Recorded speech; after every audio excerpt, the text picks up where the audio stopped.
Am I the asshole for standing up at a family gathering and publicly announcing that my mom called the police claiming I was suicidal because I refused to quit my life and move in as my sister's unpaid nanny? Welcome to PopcornRest story. Today's story is about a woman who refused to become her sister and pet full-time nanny and suddenly felt herself a target of a wellness check after living in family rent. What started as Restaurant Weekly turned into a public family showdown. Let's get started. There was a police officer at my door at 8 a.m. on a Sunday. I had not yet had coffee. I was in my pajamas. He introduced himself, said he was conducting a wellness check, and asked if I was okay. I said I was fine. I asked why he was here. He said a family member had called and expressed concern that I might be in a mental health crisis and possibly at risk of self-harm. I was standing there in my pajamas, completely fine, trying to process that my mother had called the police on me because I left the brunch without finishing my food. Some background: I'm 30 years old. I work remotely as an accountant, and I've been studying for my CPA exam for the past 8 months.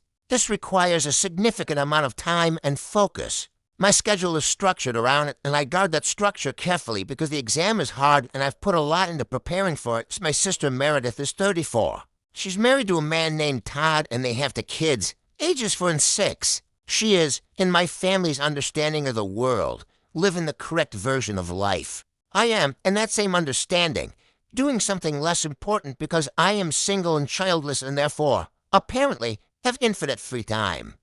My parents have been saying variations of this for years. That I'm unattached, that I have flexibility, that I could be doing more for the family if I wanted to. The subtext has always been that my work and my life and my time matter less than Meredith's because Meredith is doing the real thing and I'm just doing the temporary version.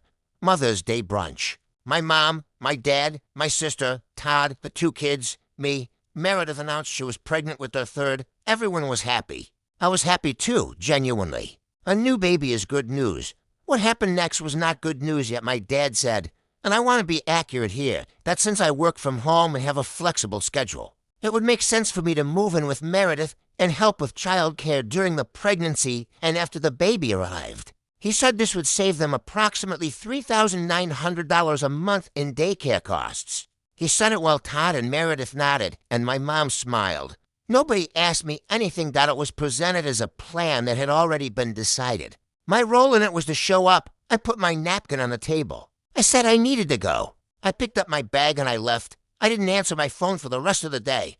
I was not in a mental health crisis. I was not at risk of anything.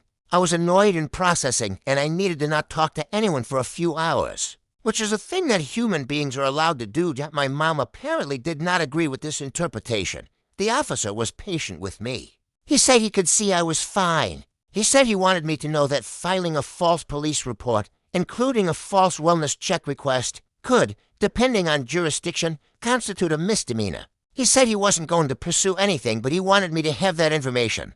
I thanked him. He left. I made coffee and sat at my kitchen table for a long time.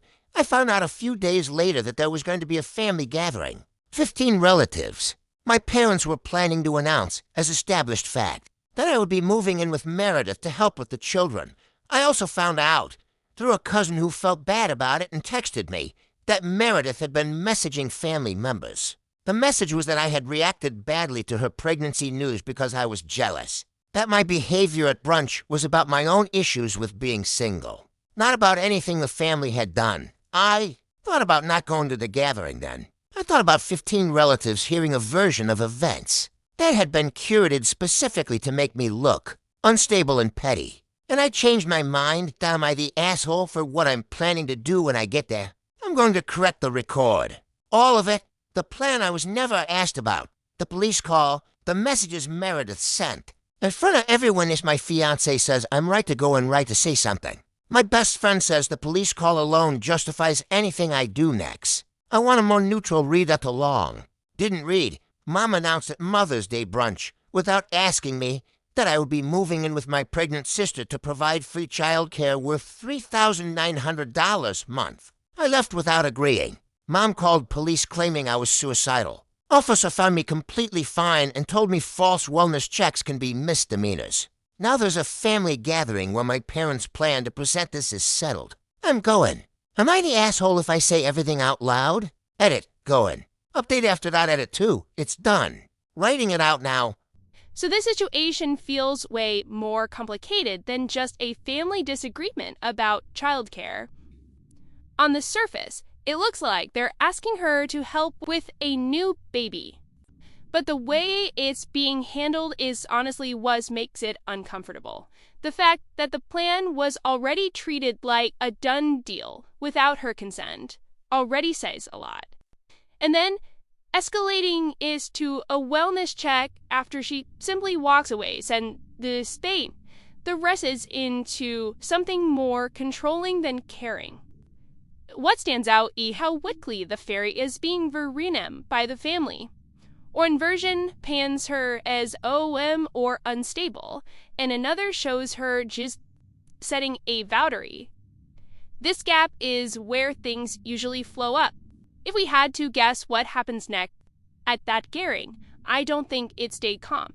Either she publicly exposes everything and forces everyone to pick a side, or the family doubles down and try to discredit her even more in front of everyone.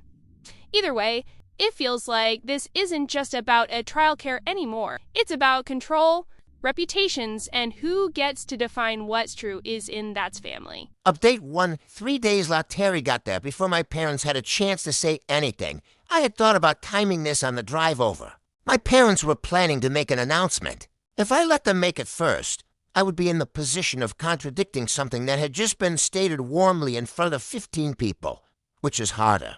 If I spoke first, I controlled what the room understood before they framed it. I arrived, said hello to everyone, got a drink, and then asked if I could say something before the afternoon got started. That my parents looked at each other. My mom smiled the smile she uses when she thinks she's already won something. She said, of course. I said 3 things.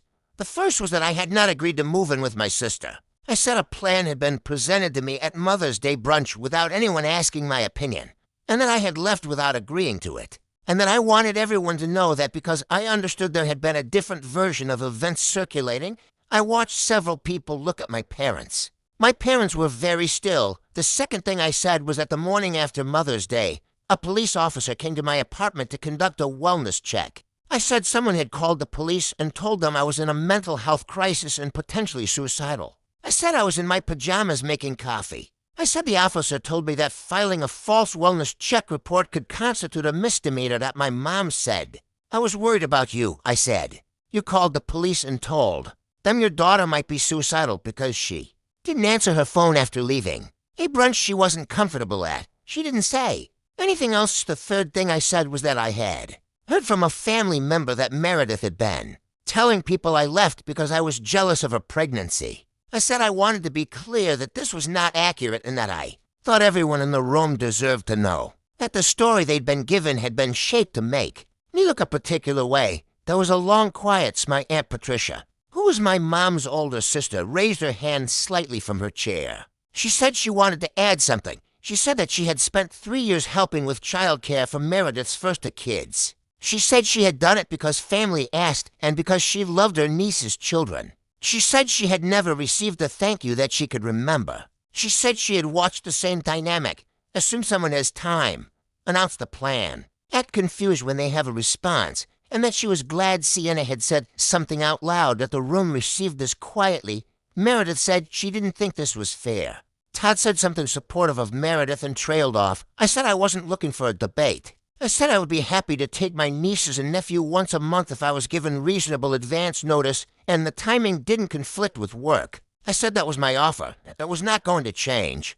Then I said I was glad everyone was together and that I hoped Meredith's pregnancy went well. I got a plate of food. I talked to my cousins. I left at a reasonable hour.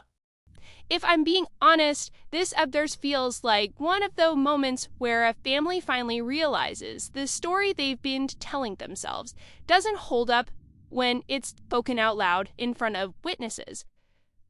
What's really stands out isn't just what Sienna said, but how controlled these days while doing it. No shouting, no cowls, just facts placed carefully in a room full of people who clearly weren't ready to hear them. And that said it afterward. That said everything. You can almost feel the shift in the room, like people were re-evaluating years of assumptions. But at the same time, families like this don't usually just accept that shift. So the real question is, did it actually change everything, or did it just set the stage for something worse? So let's move to the Object 2. Update 2. For now, a few weeks later, that my mom sent a text. Not a call, not in person, a text, which I think was as much as she could manage. It said she knew calling the police had been wrong. It said she had been scared and had made a bad decision. It said she was sorry. I read it. I didn't respond immediately. I showed it to my Aunt Patricia, who said, "Save it." I saved it. Meredith and Todd figured something out. Todd picked up additional hours at work. They applied for a child care subsidy through the state that they apparently hadn't known existed. My mom started going over to help 2 days a week, which means she is now doing the labor she had been planning to outsource to me, which I find clarifying. Nobody called me to renegotiate. Nobody sent another message asking if I had changed my mind. The plan that had been announced as settled simply found a different shape without me in it. I passed the CPA exam. I found out on a Thursday morning, sitting at my kitchen table with coffee, the same table where I had sat after the officer left. I called my Aunt Patricia first because she had been asking about it for months. She made a sound that I think was genuine excitement and told me to take myself somewhere nice for dinner, that my boss wrote me a recommendation letter. There are a few conversations happening about what comes next in my career, and they are good conversations, that my schedule is still mine. The exam prep hours have converted into other things. Some of them work, some of them just life. I went to a yoga class last week for the first time in 2 years. I read a book that had nothing to do with accounting. I take my nieces and nephew once a month. I give Meredith at least a week's notice on when I'm available, and she works around it. The kids are good, and I enjoy the time with them, and then I come home to my apartment and my life, and I do not feel guilty about either side of that. My Aunt Patricia and I talk on the phone every week or so. She told me recently that she had spent years feeling like she should have said something earlier, and that watching me say it had been useful to her in a way she hadn't expected. I told her she had backed me up in a room of 15 people, and that I wasn't keeping score at my mom, and I have had a few short calls. They are careful and surface level, and more than we had before, which is a low bar that is also a real thing that my dad has not said much. He sent a birthday message. I sent one back. I've been thinking about what my aunt said in that room, that it was a pattern, that the assumption, she has time, she'll do it, act surprised when she doesn't, was something she had watched happen before. I don't think my family is malicious exactly. I think they had a model of who I was and what I owed them, and they hadn't updated it in years. I think the model required me to be available and accommodating and to treat my own life as secondary. I declined to be that. Version not the asshole, obviously, but the thing I keep thinking about isn't the police, call or the gathering or any of it. It's my aunt raising her hand from her chair. 3 years of free labor and a thank you she can't remember. I'm glad I went to that gathering. I'm glad I said it out loud that the CPA certificate is on my wall. My schedule is mine. Once a month with the kids, advance notice, no conflicts with work. That's the whole thing to long. Didn't read. Got there before my parents could frame it. Said 3 things out loud. Never agreed to the plan. Mom called police with a false report. Meredith told relatives I was jealous to manipulate them. Aunt Patricia backed me up and shared that she'd been exploited for 3 years of free childcare. Set the boundary clearly, once a month. Advance notice, no work conflicts. Mom texted an apology about the police call. Todd got extra hours. They found a state childcare subsidy. Mom goes over 2 days a week herself. Passed the CPA exam. Got a recommendation letter from my boss. Yoga class, a book. My schedule is mine. This story doesn't really read like a single-family argument anymore. It feels more like a long-standing set of finally getting his mole for what it's worth. What sent down is how normal everything seemed to everyone else while it's were happening. That expectation that she would just step in, adjust her life, and absorb the childcare wrong wasn't treated like a request done, but like something already decided. And the moment she didn't go along with it, the situation escalated in a way that felt extreme in hindsight. What's interesting in the final act is how quietly everything reacknowledges afterward. There's no big apologies or the traumatic breakdown, just a fractal shift. the family finds other solutions, reorganize as dry care, and life moves on without her being the default option anymore. That alone says a lot about how necessary she actually was in that plan versus how convenient it has been made to seem. At the same time, her all life becomes not trivial, noticeably lighter, but not in the flimsy way. It's more like structure returning. Career goal grads, clearer batteries, and relationship that I now define instead of assumed. Even the limited time with the kids feels intentional rather than expected. So in the end, widely girls see what lingers isn't the complex itself, but the realization that the role inside families can exist for years without being questioned, until someone simply decides not to play theirs anymore. So let me know what you guys think about this story, because I truly want to hear yours. If you like this video, don't forget to like and subscribe to Pop Over This Story. And I will see you on the next one. Goodbye!